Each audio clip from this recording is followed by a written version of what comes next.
چنانچہ قارون کا مکان جو سونے کا تھا اور اس کا سارا خزانہ سبھی زمین میں دھس گیا۔ بسم اللہ الرحمن الرحیم۔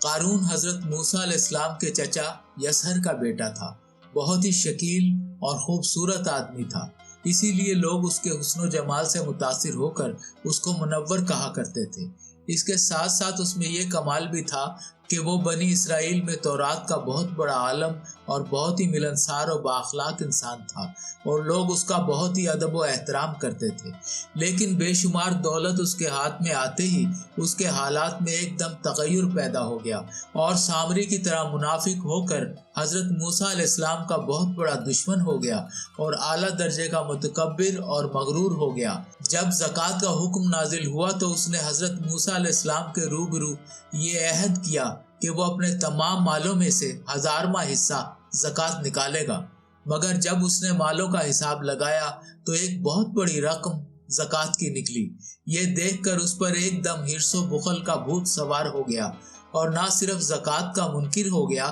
بلکہ عام طور پر بنی اسرائیل کو بہکانے لگا کہ حضرت موسیٰ علیہ السلام اس بہانے تمہارے مالوں کو لے لینا چاہتے ہیں۔ یہاں تک کہ حضرت موسیٰ علیہ السلام سے لوگوں کو برگشتہ کرنے کے لیے اس خبیث نے یہ گندی اور گھنونی چال چلی کہ ایک عورت کو بہت زیادہ مال و دولت دے کر آمادہ کر لیا کہ وہ آپ پر بدکاری کا الزام لگائے۔ چنانچہ عین اس وقت جب کہ حضرت موسیٰ علیہ السلام وعظ فرما رہے تھے، قارون نے آپ کو ٹوکا کہ فلانی عورت سے آپ نے بدکاری کی ہے۔ حضرت موسیٰ علیہ السلام نے فرمایا کہ اس عورت کو میرے سامنے لاؤ۔ چنانچہ وہ عورت بلائی گئی تو حضرت موسیٰ علیہ السلام نے فرمایا کہ اے عورت، اس اللہ کی قسم جس نے بنی اسرائیل کے لیے دریا کو پھاڑ دیا اور عافیت و سلامتی کے ساتھ دریا پار کرا کر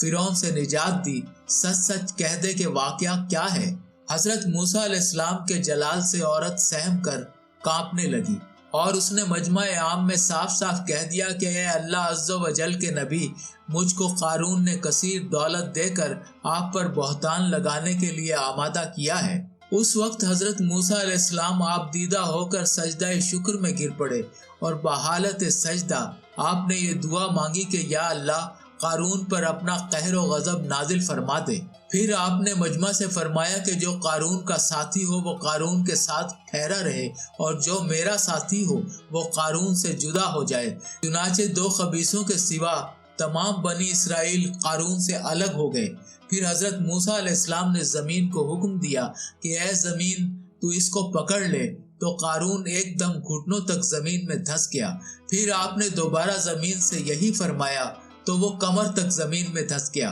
یہ دیکھ کر قارون رونے اور بلبلانے لگا اور قرابت و رشتہ داری کا واسطہ دینے لگا، مگر آپ نے کوئی التفات نہ فرمایا، یہاں تک کہ وہ بالکل زمین میں دھس گیا۔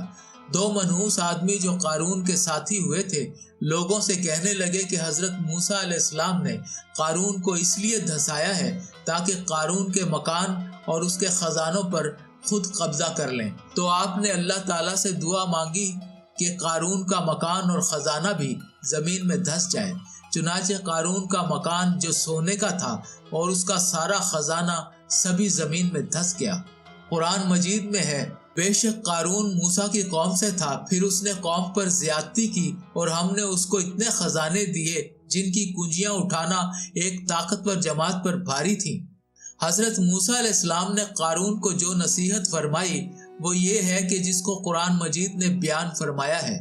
اسی خیر خواہی والی نصیحت کو سن کر قارون حضرت موسیٰ علیہ السلام کا دشمن ہو گیا۔ غور کیجئے کہ کتنی مخلصانہ اور کس قدر پیاری نصیحت ہے جو حضرت موسیٰ علیہ السلام کے ساتھ ساتھ ساری قوم قارون کو سناتی رہی کہ جب اس سے اس کی قوم نے کہا اتراؤ نہیں، بے شک اللہ اترانے والوں کو پسند نہیں کرتا، اور جو مال تجھے اللہ نے دیا ہے اس کے ذریعے آخرت کا گھر طلب کر اور دنیا سے اپنا حصہ نہ بھول، اور احسان کر جیسا اللہ نے تجھ پر احسان کیا، اور زمین میں فساد نہ کر، بے شک اللہ فسادیوں کو پسند نہیں کرتا۔ قارون نے اپنے مال کے گھمنڈ میں اس مخلصانہ نصیحت کو ٹھکرا دیا اور خوب بن سور کر تکبر اور غرور سے اتراتا ہوا قوم کے سامنے آیا اور حضرت موسیٰ علیہ السلام کی بدگوئی اور ایذا رسانی کرنے لگا۔ اس کا نتیجہ کیا ہوا، اس کو قرآن کی زبان سے سنیے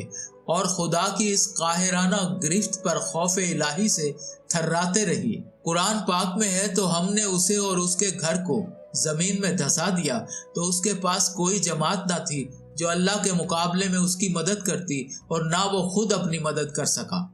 یہ عبرتناک واقعہ ہمیں یہ درس دیتا ہے کہ اگر اللہ تعالیٰ مال و دولت عطا فرمائے تو اس فرض کو لازم جانے کہ اپنے اموال کی زکوٰۃ ادا کرتا رہے